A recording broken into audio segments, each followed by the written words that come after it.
रथ आरोहण।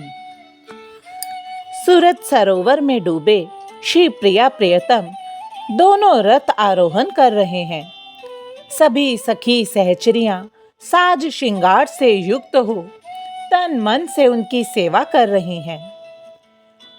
प्रेम रस का पान किए ये दोनों रथ में बैठे अपने मन भावते मार्ग पर आ पहुंचे हैं। इस रथ आरोहण में शोभायमान उनकी बनी ठनी क्षीण कटी चारों ओर से लचकती हुई अनेक प्रकार से केली कलावली कर रही है। इस अपूर्व छटा का दर्शन कर कोई सखी उन पर पंखा डुलाती है तो कोई अपने हाथ में चवर लिए खड़ी है। कोई सखियां तो अपने मुख से जय जय शब्द का उच्चारण करती हुई उन पर फूलों की वर्षा कर रही हैं। सभी सखियां मन लगाकर उनके मुख चंद्र की बांकी झांकी पर हर्षित हो रही हैं। श्री प्रिया प्रियतम दोनों देदीप्यमान उज्जवल रथ पर सवार होकर परम शोभायमान लग रहे हैं। उनकी गौर श्यामल छवि के जाल में फंसकर कामदेव का मन भी मोहित हो गया है।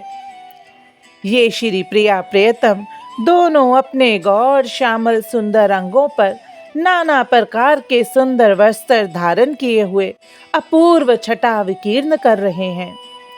प्रेम के रंग में रंगे पगे ये दोनों जब परस्पर हंस बतराते हैं तो ऐसा प्रतीत होता है मानो सुंदर पुष्पों की वर्षा हो रही हो।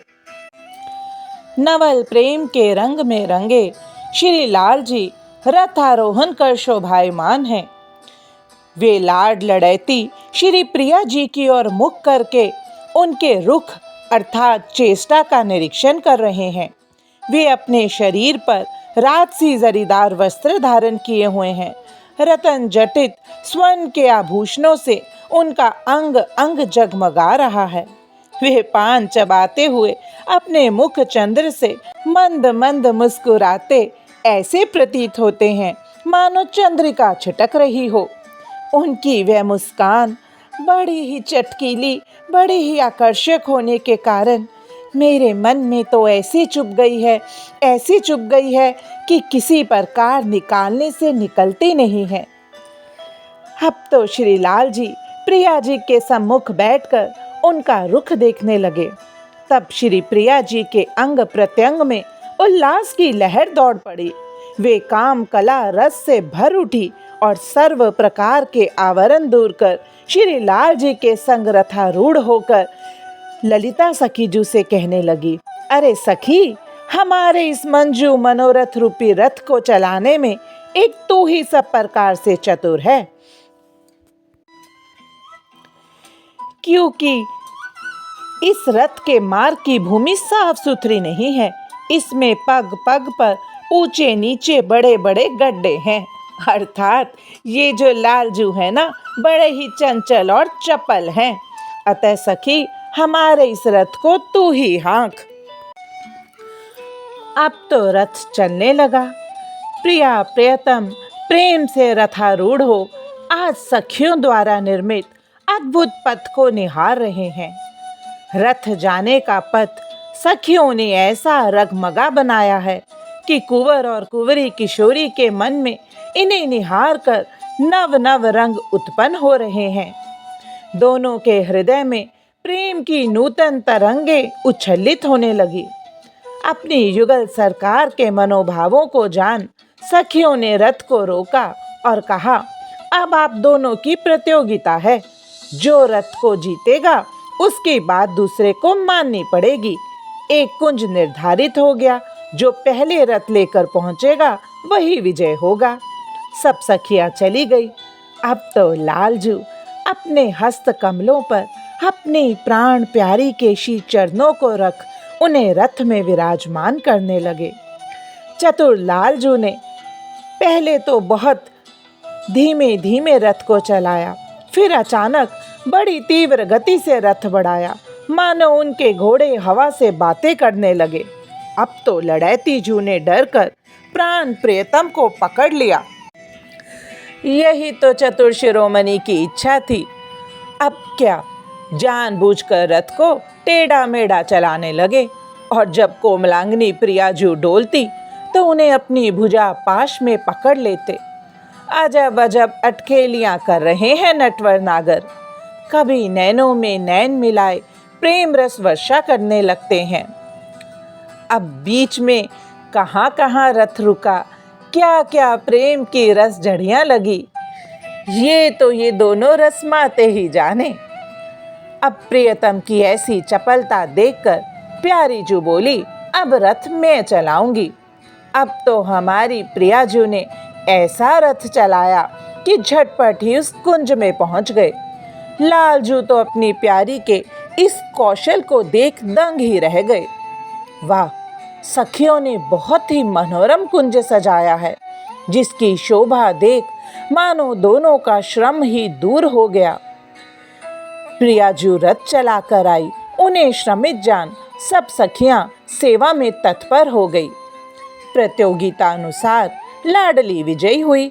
उन्होंने सखियों से कहा कि अब ऐसा कौतुक रचो कि मैं तो प्रियतम को देख सकूं, पर वे ना मुझे देख सके। अब तो लालजू को बात माननी पड़नी थी, पर हृदय में प्यारी को देखे बिना धैर्य कहाँ से लाएं। सखियां इस प्रकार प्रियाजू को श्रृंगारित कर रही हैं कि लालजू ना देख पाए। प्रेम रस में पगे लालजू प्यारी जू से मनुहार करते हैं कि आप तो मेरे मन की एक एक जानती हो।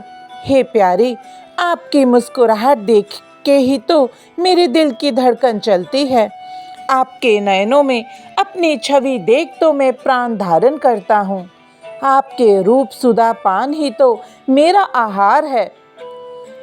आप जब मेरे अंश पर अपनी बाहुपात से गलबैयाँ देते हो, तभी तो मैं श्वास ले पाता हूँ।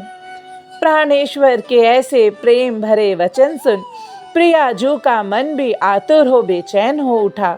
मुस्कुरा कर बोली, ठीक है, अच्छा मेरा कोई एक अंग बताओ जिसे तुम निहारना चाहते हो, मैं उसकी आज्ञा दे दूंगी। अब तो चतुरांगना प्रियाजू के आगे बिहारी जू की सुघराई फीकी पड़ गई।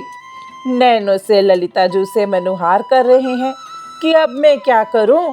मैं तो अपनी प्राण प्रिया के पूर्ण रूप सुधा का पान करना चाहता हूँ। कुंवर किशोर की भोरी सूरत देख ललिता जी उनके समीप आई और उन्हें रहस्य की बात बता दी। अब तो अति प्रसन्न हो रसिकवर बोले, लाडली, गहन कुंज में आप मेरे जिस अंग से खेलना चाहती हैं वही के दर्शन करा दो। अरे, अब तो लड़ैती जू लज्जा गई और खेल में हारती देख मान कुंज में चली गई। हारी होड़ न देत लाडली, छाड़ी चली अलबेली री, बैठी है मान गंभीर कुंज, नव जोवन गर्व गहेली री। अब तो प्रियाजू तिरछे नैन कर ललिता जू से कहती हैं, मेरे मन रुचि रांची रही, मेरे मन रुचि रांची रही, मोसो काली भली विधि खेली री, मेरी इनकी जानत है सब तू, मन मते महेली री। तब ललिता जू कहती हैं, प्यारी जू आप चिंता मत करो, अब ये मनोहर लाल ही आपको मनाएंगे। अब तो प्रियतम चरणों में पड़े कह रहे हैं, आप छिन छिन में मान ना किया करो प्यारी, मेरी दशा को समझा करो सुकुवारी जू, मेरी पीर को जानती नहीं, व्याकुल विरह से भरा हूँ प्यारी जू। अब तो दरस परस की आस की अवधि बहुत हो गई, अब तो कुछ धीर धो लड़ैती जू। बिना श्रम के जैसे अभी पथ में मिली थी, वैसे ही अब आओ मिलो सबते न्यारी जू।